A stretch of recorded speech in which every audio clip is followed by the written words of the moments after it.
CBSE Board, Class 11, History, Chapter 4, Part 15, Audio by Renee Matthew. The Native Americans were not given proper attention when the explorers and the outsiders came and annexed their land. We saw the importance of Thomas Paine, Daniel Paul in the previous audio, and people were fighting for the right to democracy, especially getting inspiration from so many movements which happened all around the world, like the French Revolution and all that. Now we need to look at the winds of change which took place. There was no much improvement which took place for the native people until the 1920s, especially in USA and Canada. There was a lot of problems which the Indian administration faced, and that is given by a scientist whose name is Lewis Merriam. The work was published in 1928. This was published only a few years before the USA was swept by an economic depression, which affected majority of the people. It painted a very vague picture of the poor people, the education facilities for the natives in reservation and all that. So this particular problem of the Indian administration was depicted by the scientist Lewis Merriam. That is a factor that you get here on this slide. We have the scientist sitting here right in the center with so many others. The problem of Indian administration was written by this scientist. I've just put a picture for your reference.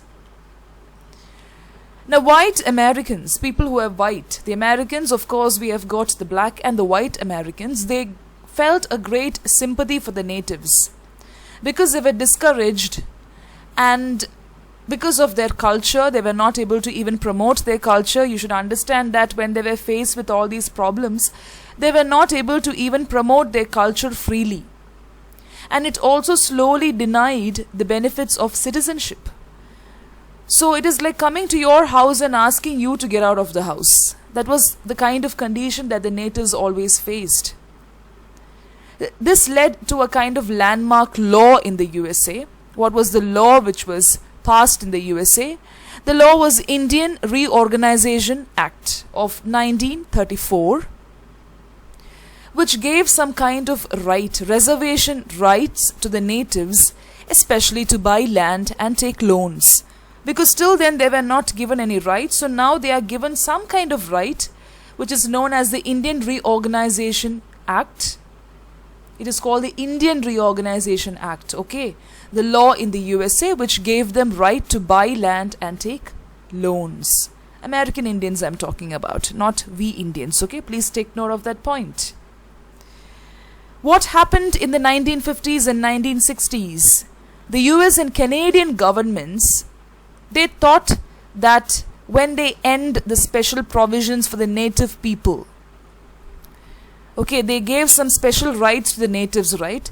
They thought that if they end the special provisions which was given for the natives will join the mainstream. They thought like that they will also join the mainstream. Joining the mainstream meant what? Adopting the European culture. So when you stop giving provision for these least privileged people, that is the natives, the government thought that they will naturally and gradually they will join the mainstream and adopt the European culture. But the natives were not for that. They did not like this idea of joining the mainstream. They just wanted their own rights. They did not want to be a part of the mainstream. In 1954, we have got something known as the Declaration of Indian Rights. It was prepared by the government. There were a lot of native people who accepted the citizenship of the USA, that is to join the mainstream. Some of them really accepted. But they had one condition. They said that even if we accept the citizenship, even if we join the mainstream, we don't want you to take away our reservation. We want our reservation just like that. We don't want our reservations to be taken away. And the tradition should not be interfered with. We don't want our culture and tradition to be interfered with. We don't want you to take away our reservation when you ask us to join the mainstream. We want to promote and preserve our culture and tradition. So that was the kind of condition which was put forward by the natives. A similar development took place in Canada. This happened in USA. Now we have a similar development which took place in Canada. In 1969, the government announced something. What did they announce? They said that they will not recognize Aboriginal rights. They are not having the mind, neither the interest to recognize the Aboriginal rights. They said we are not going to give you any Aboriginal rights. So what the natives did? They only asked for this reservation right.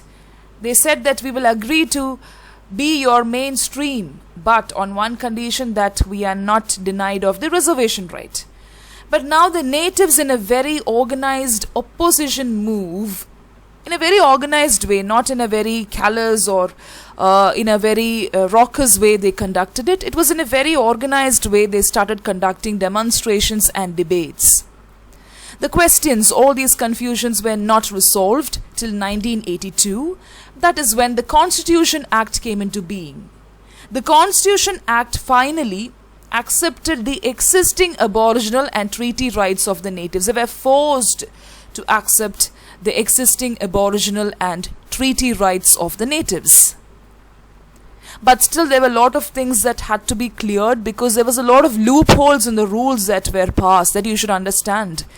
Existing Aboriginal rights, we don't know what were the rights that were existing. Only that was cleared. So today it is very clear from the condition of these natives that the native people of both the countries, they were reduced in numbers. Earlier they were very huge, the population was very high, and especially by the 18th century they were reduced so much. And they have been able to assert their right to their own cultures, particularly in Canada, to their sacred lands. Now we have very less natives. That is what the reader, the text is trying to tell you. We have very less natives. They were given their rights by the Constitution Act. Now the rights said that you can preserve your own culture, particularly in Canada, and also have your sacred land. That was a kind of promise which was given to them. The land which they got from their ancestors could not be taken away by the government, especially in the 1880s. Now we need to look at Australia, the changes which took place in Australia. Now what was happening in Australia? We need to see what was happening in Australia. In the Americas, human habitation in Australia had a long history. Every country will have their own long histories. The Aborigines is a name which is given to the different societies, the native societies which existed in Australia. It started to arrive on the continent of Australia over 40,000 years back. The natives, or the Aborigines, they were natives to Australia.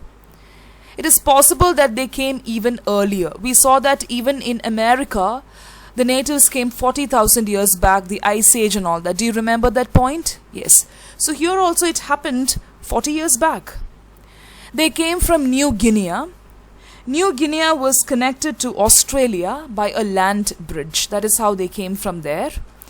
In the natives' traditions, they did not come to Australia, but had been always there. So according to the belief of the natives, they did not come to Australia. They say that we were already here. We did not come from any place. We were born in Australia. We are a part of Australia. That is what they're trying to say, the natives. The past centuries in Australia was called the dream time. This particular term is very difficult for the Europeans. They cannot comprehend with this term, the dream time. Because there is a distinction between the past and the present, and that distinction is blurred. What is this dream time? Dreaming about what? The distinction between the past and present is blurred. It is very vague. What are you trying to say? What are you trying to convey through the term dream time? Because of that, the Europeans were not able to understand this. In the early 18th century, between 350 and 750, native communities came up in Australia. They had their own language also. and 200 languages out of this is even known today. Okay, load of languages. The culture of Australia is very famous even now. We have got research workers working on the Aboriginal community. It is very interesting. So we have got the languages which is even spoken now, or at least known now. Because when people speak about natives, because of the impact of so many things over the years, we will not have a connection with what happened 40,000 years back and all. But Australians are not like that. They still preserve those languages. Even though it is not used, they know about it. There is another group of indigenous people, that is native people living in the north. We saw about the people who came from New Guinea. Now in the north there is a group known as, there is a group which lives along the Torres Strait Islanders. They're known as the Torres Strait Islanders. Okay? The indigenous people in Australia. Now this particular term aborigine is very important. It is not used for the people who lived in Torres Strait Islanders. They were known by this name, Torres Strait Islanders, but they were also indigenous people, but they were not called aborigine. Why they were not called aborigines? They are also indigenous people to Australia. Then why they were not called like that? Because they migrated and came from elsewhere, and they belong to a different race. They came from some other place. And together they make up 2.4% of Australia's population in 2005. That is why they were very important. 2.5% of the population was constituted by this group. And you should know that Australia is sparsely populated. It is not very highly populated. Even now it is like most of the towns are along the coast where the Britishers arrived first. When they come first, they look for accessibility.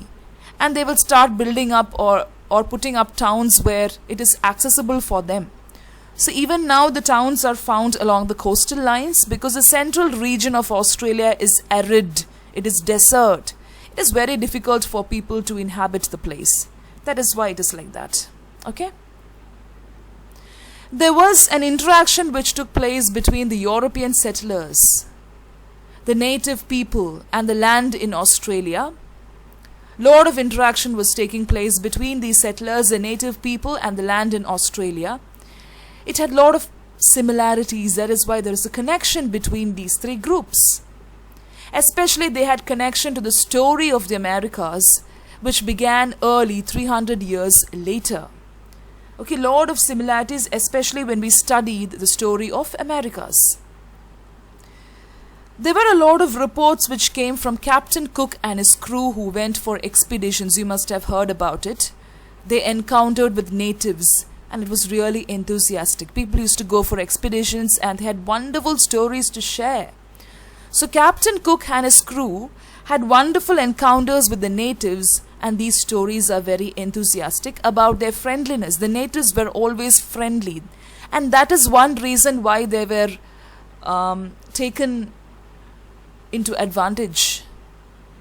There was a reversal of feeling on the part of the Britishers when Cook was killed by a native. The Britishers got irritated when one of the natives, maybe because of some reason, he killed one of the Britishers, and they got agitated. Not in Australia, but this took place in Hawaii. So they also have got their own reasons for showing some kind of arrogance towards the natives. Now, as often happened, a single incident of this kind of nature where killing takes place, where there is a lot of upheavals, it was used by the colonizers. And you should understand that such kind of incidents always took place rarely. It did not take place always, because do you think the Europeans were very weak in that way? No. They will always keep monitoring the natives on what they do, and they have got a very strong established system of monitoring people.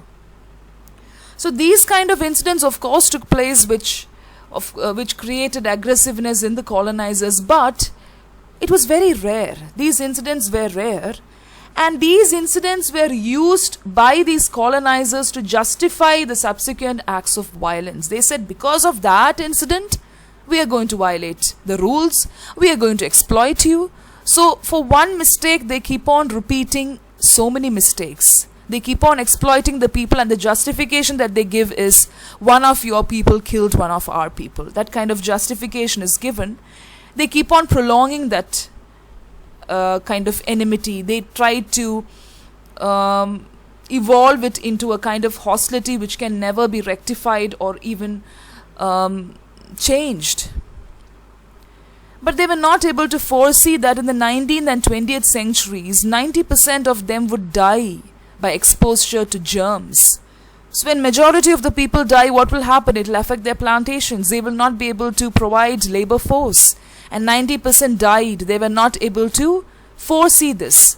And they started losing their lands and resources. They were not able to cling to life any further because the Europeans did not allow them to live. And they lost all the battles against the settlers. So it was a very poor condition that they were living in.